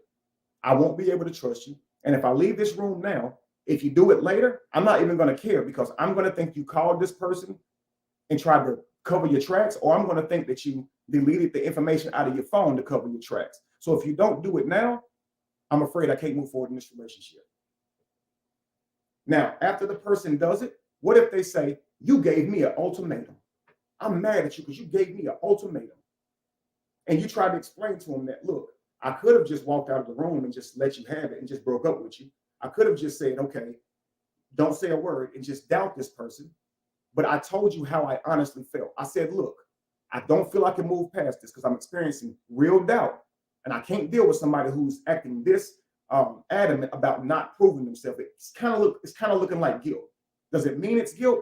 No, but it's kind of looking like guilt. Do you understand? And if you have a past already, a history, this person has every right to feel this way if you've presented that for them, right? Now, let's say that this person says, you gave me an ultimatum. They're criticizing you for giving them a choice to tell you or the relationship is likely over. Again, now this person has to be punished for giving an ultimatum, but the person is not trying to punish the other person for saying, no, I will not prove myself to you. They've let all that go, but instead are saying, you know what? When you did call, you was right. And you know what? I was wrong. Two adults should be able to walk away from this situation without having a knockdown, drag out, especially, okay, if the person didn't do the thing that they were suspected of doing. So if the guy finds out that he's wrong, he kisses and loves up on you and says, hey, I'm so happy that you didn't do that. And she's like, yo, I can't believe you put me through that. But she also understands why he asks. If he says, here's why I'm asking you these things. And she goes, I do understand why you're asking me these things, but I still don't appreciate you having me do that. Well, you don't like his decision. He didn't do anything wrong to you. Well, if I were him, I wouldn't have done that. Is that a reason to punish family? Because you wouldn't have done that. Because listen, family, no one is like you. So if you start punishing people for not being you, you'll never stop. The line to hell will be forever long, right? Because nobody's like you. And if that's a reason to criticize, you'll never stop pointing the finger. So they made a decision to do that. You wouldn't have. Okay, cool. Can we just agree to disagree and move on? Right? Because the goal is as two adults, loving adults, your goal is to get back to harmony and building as soon as possible and not sit here and spend much time on uncovering each other, right? The things you're still working on. Because as partners, you know each other's not perfect. So during a heated challenge, it's probably not time to bring up all those imperfections, right? It's probably just time to talk about the problem that's wrong. Focusing on the problem that's wrong. I'll put it like this. If one person is trying to focus on the problem and the other person is not, the one that is not is the bullshitter guy. Is number one bullshitter guy. Does this make sense? If one person is focused on the actual problem and the other person's in the past bringing up old stuff, they are bullshit guy. And here's the problem with these knockdown, drag out relationships. It ain't just a thing that happened. That man will carry that with him because a man is constantly assessing, constantly building, constantly manifesting. This does not stop with the people in his life. I know you're not going to want to hear this, ladies, but he has never stopped vetting you. Even if he's married you, he has never stopped vetting you, and he will never stop. As a man, it's very important on who he takes into his life because that person's decisions can ruin his life. As a woman, you should be doing the same things. You should always be vetting your person, assessing your person. There's nothing that's a all in all. Like, we married now, I'm just stuck with him. No, you're not. If a person refuses to treat you a certain way, or you discover your person is a certain way, you have every right to sever that marriage, that relationship, whatever the case may be, whatever damages it may cause. Okay, so when you recognize that someone in your life is going to cause harm to your life or the other people in your life, other parties in your life, you got to make a decision. So as you guys are going through these knockdown dragouts and you're saying these hurtful things to each other, it's not something that you're just going to let go and act like it didn't happen. It's actually going to bleed into how you see each other. So if the person is looking at you saying, imagine, ladies, your man is looking at you saying, you ain't nothing. You fat. You not sexy no more, right? You ain't got no charisma, right? I don't even like sitting around you. You don't even know what I like. You don't watch football with me. You don't watch basketball with me. Like, man, honestly, yo, what good are you, yo? And then at the end of it, he's like, well, I was just mad. I didn't really mean that. Okay, then you know you're dealing with an asshole, a person who's mean, literally mean. They will say anything to you at the moment, okay, and hurt you. It doesn't matter. They just be mean to you. Now, this man still wants you to respect him, though. See him as a upright, righteous type man who you can depend on and trust with his words. He wants you to see him as that. But meanwhile, when he upset, he'll go there. And then he thinks now that you don't respect him because of you. You don't respect him because of him, right? Ladies? Now, likewise, ladies, if you're looking in this man's face saying a whole bunch of stuff to him, there ain't nobody around to hear it. If you told somebody about it, when y'all have y'all counseling session, you'll probably deny you even said it. What do you think he thinks of you? The fact that you're lying about something that you just said, the fact that you won't correct what you just did, the fact that you look at him in his face saying all these mean things. Whenever you say, I didn't mean it, you really are a good protector. You really are a good provider. I just be mad and saying anything when I'm emotional. How do you think he sees you, family? Irrational? Irrational? Shame, insults, guilt, the need to be right, toxic. He does not see you as loving, nurturing, friendly, polite, inspiring, sweet. Does this make sense, family? Crazy Facebook user, you're absolutely right. If it's a whole bunch of stuff that he cannot understand, like it's not rational, he's going to think you're crazy. And if he says, yo, you're acting crazy, nothing you're saying is making sense, she will even get mad that he said that. So she can give him crazy. But if he calls her on it, he's wrong for saying that. She can say something and the next minute later say, I didn't mean that. Let me rephrase it. And he can say, yo, the stuff you're doing is gaslighting. It's manipulative. And she'll say, you said I was manipulative. You're mean. But no. No, that's not what happened. And he's sitting here like, yo, what the? Am I changing my words every other second? Or are you? Why can't you just say what you mean the first time? Why am I the one with the problem? Because you said something that you didn't mean. Own it. Be accountable to it. Right? Because if you don't correct that, family, you are being an emotional terrorist. Emotions is terrorizing your home, is terrorizing your partner. And emotions are for you to regulate, not for you to spray on everybody around your family. We should have been taught how to articulate our emotions, how to say how we feel, speak resolution to our emotions, and then deal with the emotion internally, family. Consult self.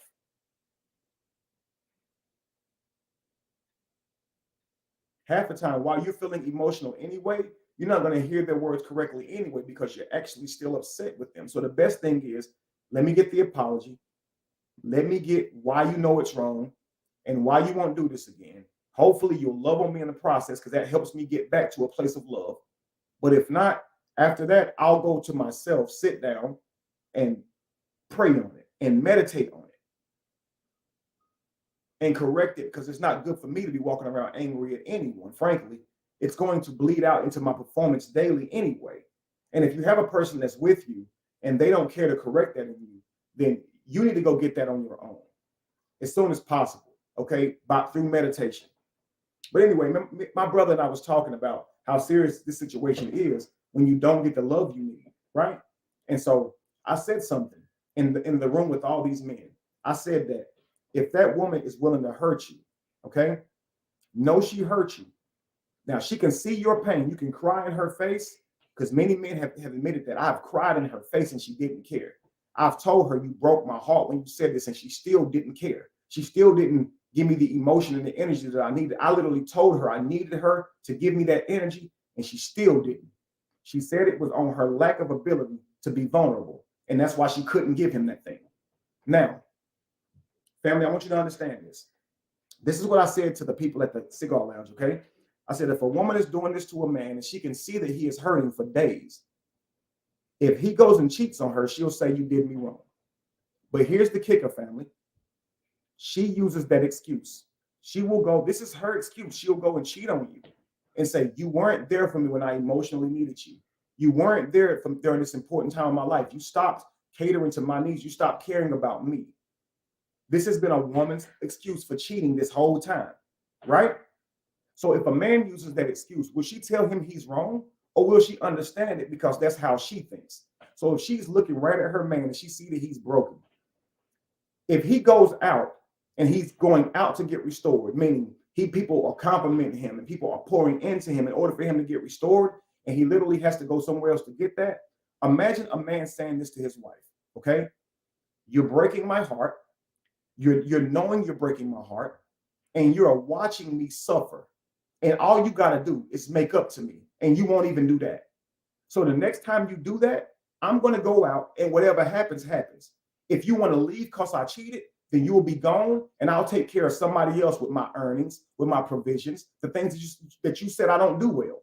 Somebody else can be in my life, because I refuse to be with somebody who is not pouring into me when they hurt me specifically.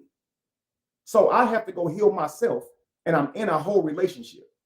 Now, what if that man said, you know what? I'm just going to go out and get what I need.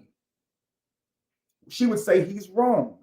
But here's the kicker. Now Michael, Jonquay, let me ask this question. If he said to her, he told her beforehand, this is what you've been doing to me, emotionally terrorizing me for days and weeks, and I've been feeling pain in my body, fog in my head, can't think straight, losing sleep at night, can't manifest my life, losing time at work, treating the other people badly, snapping at other people.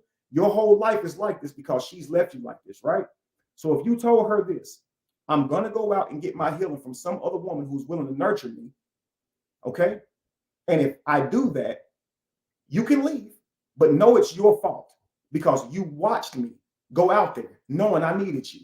Now, how many times have a woman told a man, look, if you don't give me this thing I need, I'm going to go get it somewhere else? I can guarantee you, likely never has she said, I'm needing this thing emotionally from you, and if I don't get it from you, I'll have to go somewhere else to get it. It's often when he finds out that she cheated that she says why she cheated, right? She didn't even tell him she cheated. He had to discover that on his own. She was hiding it, right? Now, all of a sudden, she's wrong. She's sad, and he's wrong for neglecting her, right? The reason I cheated is, here goes the tears, you wasn't there for me when I needed you. And I was going through this and I was going through that. So you cheated? What?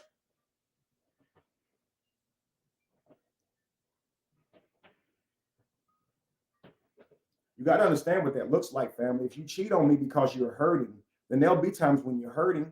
There'll be ups and downs. So this is what the man is thinking. I can expect this going forward. So when she says that, he's thinking, yeah, let me go ahead and end this. And she's like, no, don't end it. I told you why I cheated. It was because you wasn't catering to my such and such, and you wasn't fulfilling me. And that's why I need to end it. Because if I'm ever not fulfilling you, if I'm ever not catering to your such and such, you're going to go out here and fucking fuck. You're going to go out here and lay up under another man. Nah, I see who you are. Whenever you are lacking, you go get what you need from another man. Cool. Right? Why even argue with it? See, to her, it's an excuse. To him, you just told him who you were. And that's how he's going to see the world. And so now she's like, well, I can still do better. I can change myself. He's like, yeah, I don't trust that. So that's what she's experiencing from him, a lack of trust, because she's shown him a reason to lack trust. It don't go away overnight. So you ever heard the term actions speak louder than words? Have you ever heard this term? Words don't mean anything. Emotions are words. Pain is words. Sadness, a word. How you act is what's real. How you act. So if you saying to somebody, you suck, you do this, you do this, your pain didn't get revealed. No, that don't look like pain. That looks like destruction. And if destruction for you comes from pain, you are an emotional terrorist. Please understand that. If you're holding people hostage to your emotions, I'm not over it yet. Therefore, I'm still going to act like I'm mad at you. I'm still going to behave like I have a problem with you because I'm still mad. Yeah, you apologize. Yeah, you said what you need to do moving forward. Yes, I forgave you. But until I'm not feeling these feelings, I'm going to punish you. That is not what adults do. And that is what is destroying relationships. I'm telling you now. When that man is now distant and he's not performing the same and he's not taking her seriously, she now says he distanced himself. He don't give me the same love. He don't see me the same. Right? And then she's like, what can I do? You can be accountable to the damage you caused. But no. Not for an emotional terrorist. They can't do it. Okay? For many of you guys, you're saying this is me all day. I appreciate the honesty. This is probably all of us, family. I have literally went back in my past, brought up some old shit and been equally mad, ready to damn go from 0 to 100 over my own thought. They ain't even just now do it. And now we're arguing about the thing I just brought up, right? Because I'm angry. You understand? It's probably all of us, being as how we weren't raised with this type of training on articulating our emotions. So I really feel like if a person watches this video and says it's not them, they don't know anybody else like this, they making it up, family. You can't trust a word they say, okay? I grew up with this. I grew up with parents who tell you not to date. Yeah, I woke up in a bad mood. So anything you say today, gonna get your ass whooped. Oh yeah, I've woke up and walked in the living room. Hey, don't come in here with that with no damn talking and shit. I woke up, I'm having a bad mood. I woke up on the wrong side of the bed. And you as a child gotta deal with this grown person who's punishing you because they woke up mad. Don't know what meditation is, though. Now, they prayed, they went to God, but they was polite with God. They ain't polite with you, though. You understand, family? Now, many of us have had a parent who punished you for something that you really did. They whooped you, they sent you to your room, but the rest of the day, they got a damn attitude. Now, you already whooped me and sent me to the room. Mama, what? Daddy, what? God damn. Damn, you're going to be mean out? Like, what's the part? Like, it's not family. You do not have a right to do this, especially to your future selves. And our parents taught us this. If they're still mad at what you did, they can still treat you bad because of what you did. And you cannot use your emotions to be an asshole. You got to have morals, and not even emotion should take you past your morals. Family, I don't care how angry my children make me, yo. I do not have the right to carry that into 5 minutes from now or tomorrow. Once I say what I need to say and we talk about correcting it, I'm back, yo. I'm not about to sit here and say, and I'm still going to have an attitude with you all day long. If I say you grounded for a month, you really grounded for a month. But I'm still going to be kind to you and be your father and love on you and all that during the process because I've already said what I needed to say. I actually don't believe being mean to you or treating you punitively is going to do any help towards restoring you. I actually think that will bleed into how you think I see you and affect your performance. You understand? In life, and traumatize you.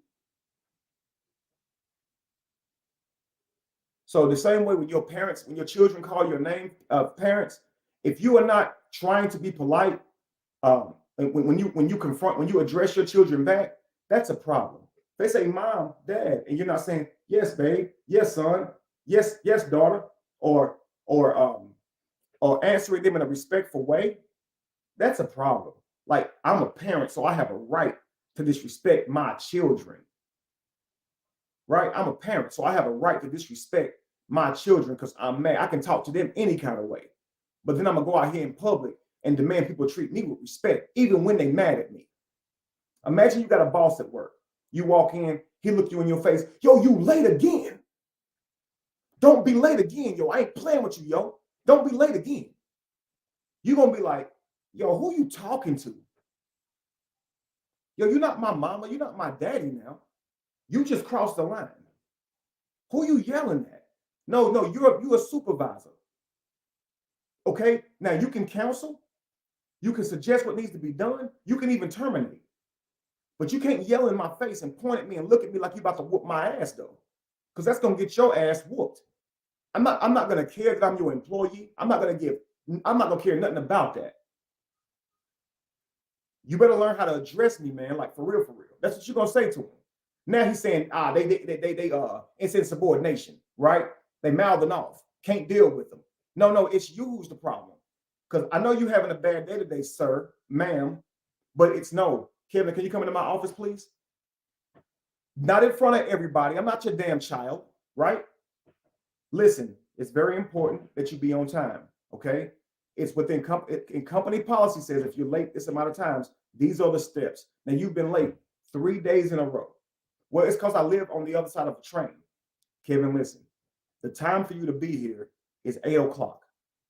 It is not based on your commute. Everyone else in here knows that.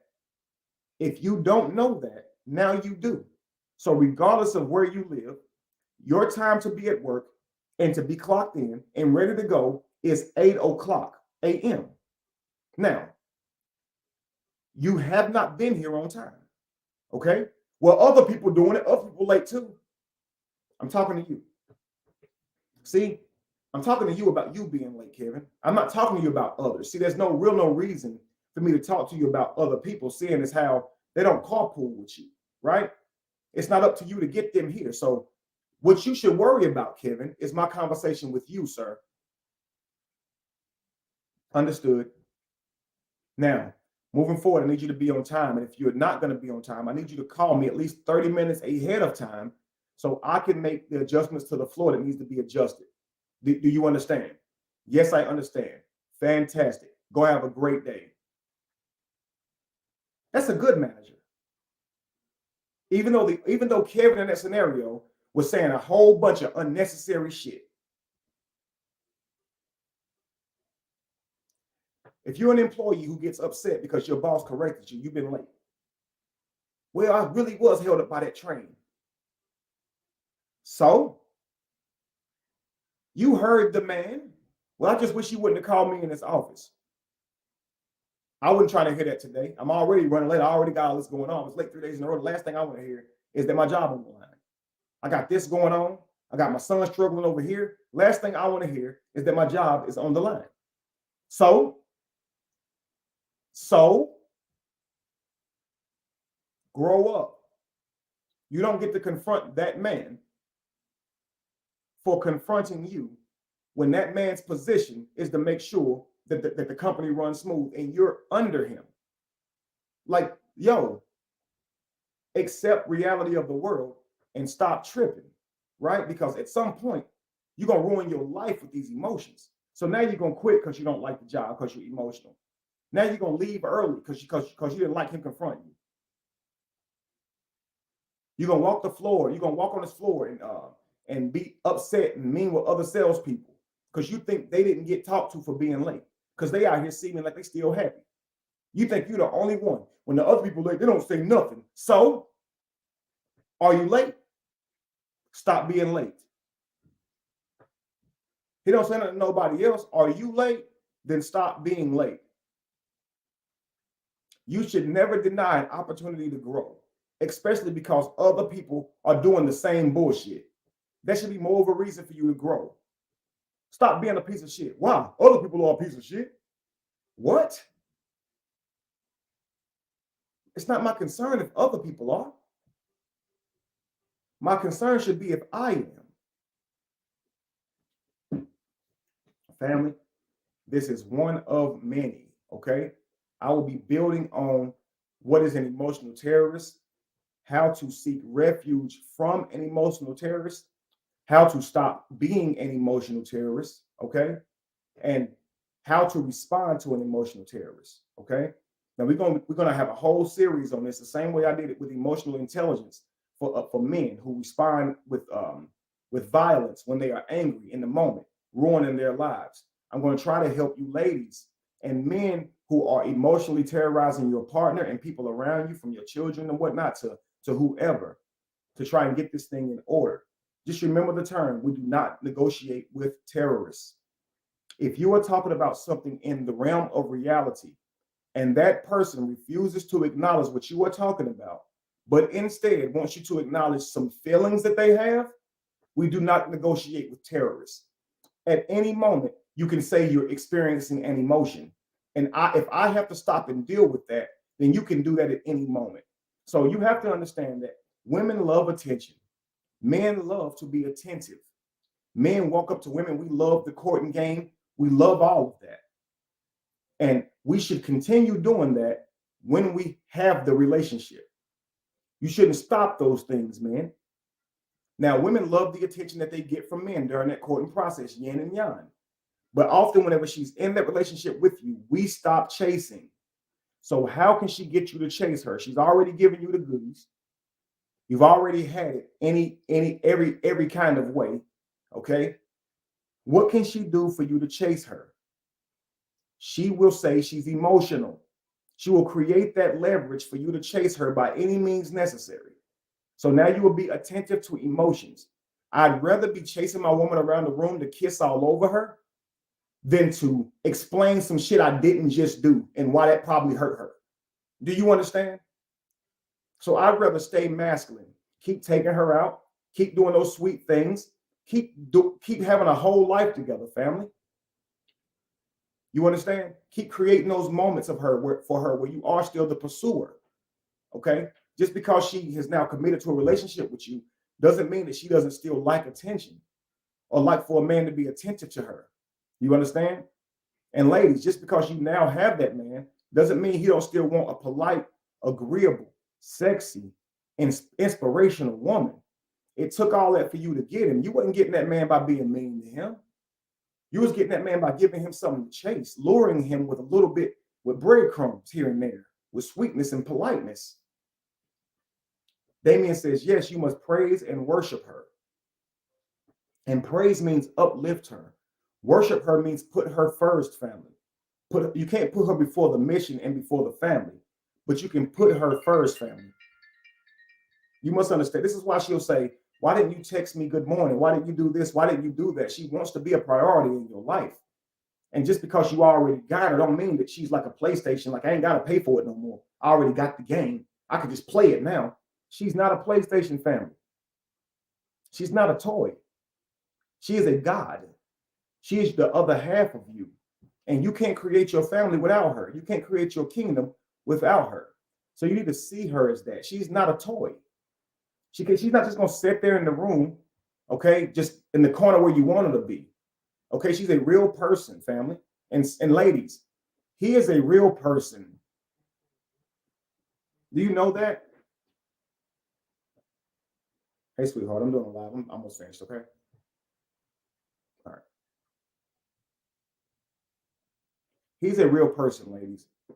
He has real emotions. Okay, he has a real plan for life. He has real goals and dreams. He is a real person. He's not just somebody who's born for you. Please understand that. If he has children, he's a father. If he has grandchildren, he's a grandfather. If he has siblings, he's a brother or sister to them, a brother to them. You understand? You're not the only person in his life. So you can't just be fighting for only your needs and not concerning about what else is going on with that man. You benefit from everything that he goes and builds, and you suffer from everything that he destroys. So how do you exercise your power in that? Uplifting him, nurturing him, being there for him when he needs you. Because if he fails, you do. If he succeeds, you do. So you should always want to encourage that man, okay, to be his greatest self. Because if he succeeds, you get to walk on the carpet of the house he bought. You get to live inside the home he buys. You get to eat the food that he buys. Fellas, if you are attentive to your woman, you get that good love and that good energy that she's putting out. You understand? You get to eat that good food that she prepares for you. You get to smell those your clothes smelling so good and everything folded up and neat and where it's supposed to be. She's attentive to you when you have a plan. She's constructive in your plan. She's offering insight. She's offering details. She's saying, where can I be at in this mission to help you? Like, man, hey, that's what a healthy woman does. We have to learn what a healthy woman does so we don't see that as toxic. Too many times we call a healthy woman toxic. Hey man, here's my plan. Okay, what's your formula on getting there? Well, I ain't ready to give you that yet. I don't know it yet. That I don't know. I don't have a plan yet. I'm working on it. Maybe say that instead of saying, damn, baby, like I just told you the dream. You already trying to like, damn, chill. Now you make her feel like she can't really, invest with you in your process of creating. But you brought it to her. What was your reason for telling her, fellas? So she can be like, oh, okay, that's cool. Oh, okay. Oh, that's crazy. Hey, baby, I got this idea, right? I'm gonna do this, and this. I think I could be a millionaire if I do this, baby. Oh, that's crazy. Okay. That's a bet. Oh, you looking for her to be like, offer something constructive. Hey, how can I help? Does this make sense? It takes two.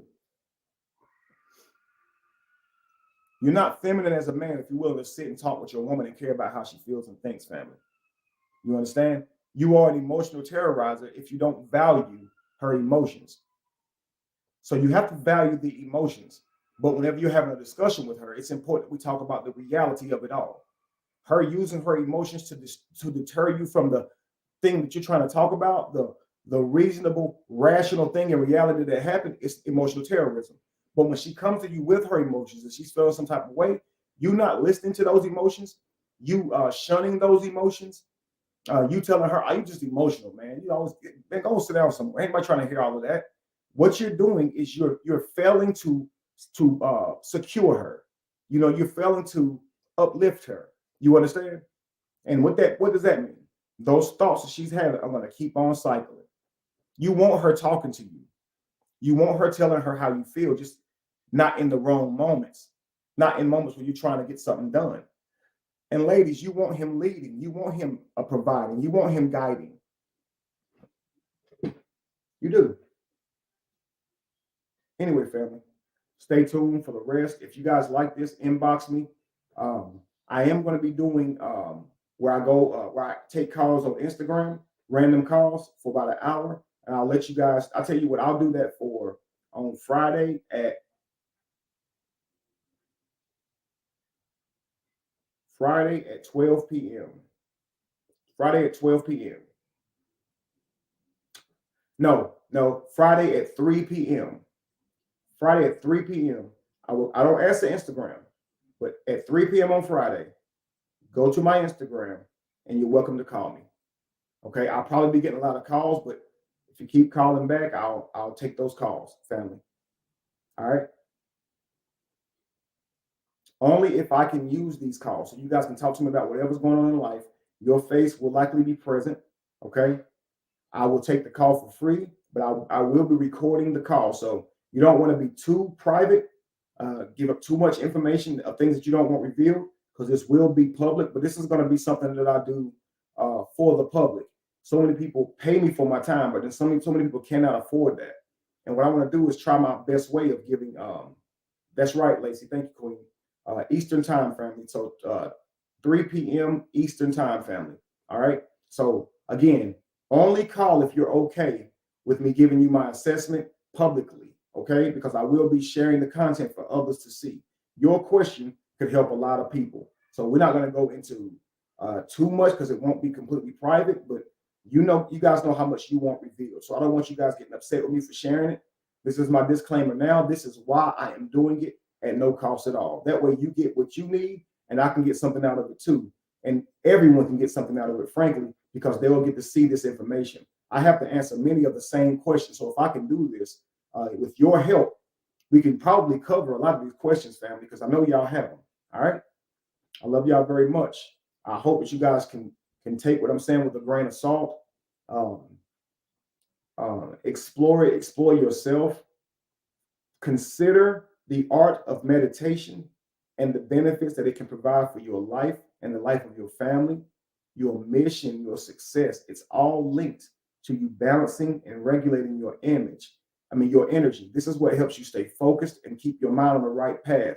You ever hear the saying, order thy steps before the Lord? What this means, family, is when you wake up in the rise, okay, when you rise up, family, you are supposed to remember, which means put together again, your goals and mission in life, not remember negative things somebody did to you. That don't exist no more. You're supposed to remember the things in front of you, your goal and plan. So upon rise, put those things in your mind's eye, see it, create the steps to get you closer to that mission, and that is what you do that day. Because we don't meditate, we waste so many days doing nothing. We don't have any plan for life. We wake up and just do whatever. Today, I think I'll just watch TV. Well, tomorrow, I think I'll just watch TV. The next day, I think I'll just watch TV. And before you know it, years have gone by and you're no closer to your goal and you're mad at God. Or you think God don't want you to have it. God ain't never said you can't have a single word. You never heard that from anybody.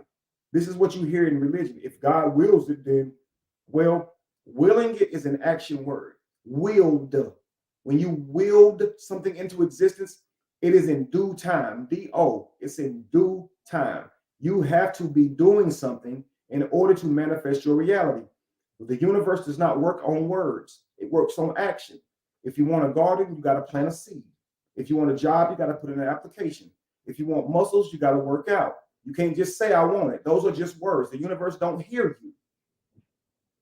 It is you. So you got to do it, family. It don't hear you. It is you. You're not going to grow muscles by wanting muscles. You have to do the work. Wanting muscles and earning muscles looks like time, pain, sweat, tears. Wanting to be rich is not fun. Becoming rich is not fun. It's work, family. You have to save. It's not going to be pretty. How many of you guys know that if you pray, then you have to depend on a God outside of you for it to be within their will and for them to help you make that happen? You can't do anything without them, right? I do all things through Christ that strengthens me. Nothing can be done without Christ, right? If you're depending on someone outside of you, then it's up to your God on if you have this, correct? But if you are manifesting, it's up to you and your effort. See, this levels the playing field. Nobody's being denied. They are only denying themselves. So when you wake up in the rise and you don't do the steps to get you to your goal, it's you not doing for yourself. So when you get mad at somebody else for not giving you a handout or investing in you or putting you where you need to be, then you should first be upset with yourself because not even you are doing that. And if you believed in your dream and your mission, wouldn't you invest in you, at least with the effort that gets you there? If you believe in you to get there, why are you not putting in forth the effort to get there? It doesn't make any sense. So know that actions speak way louder than words ever could, family. You understand?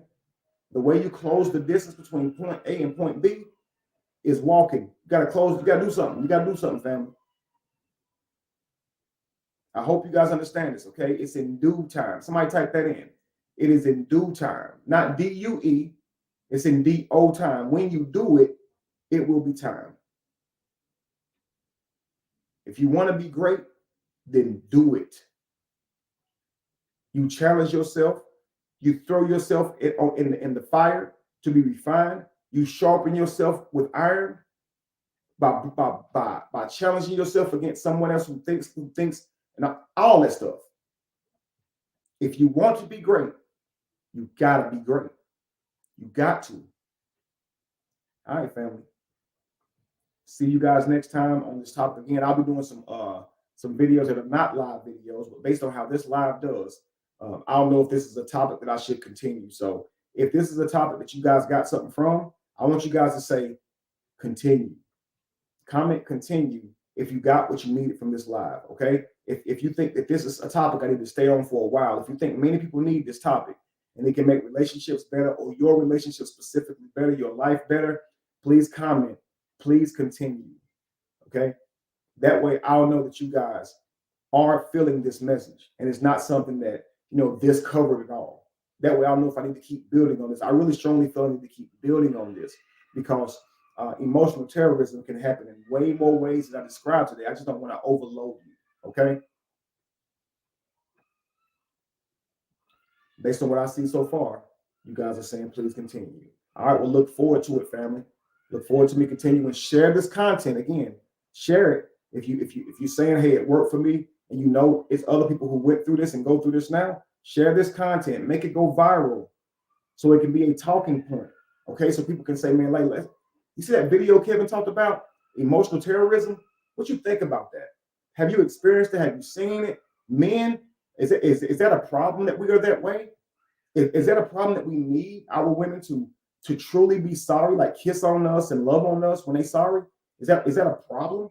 If there's a psychologist out there who says that is a problem, let me know. I've often wondered.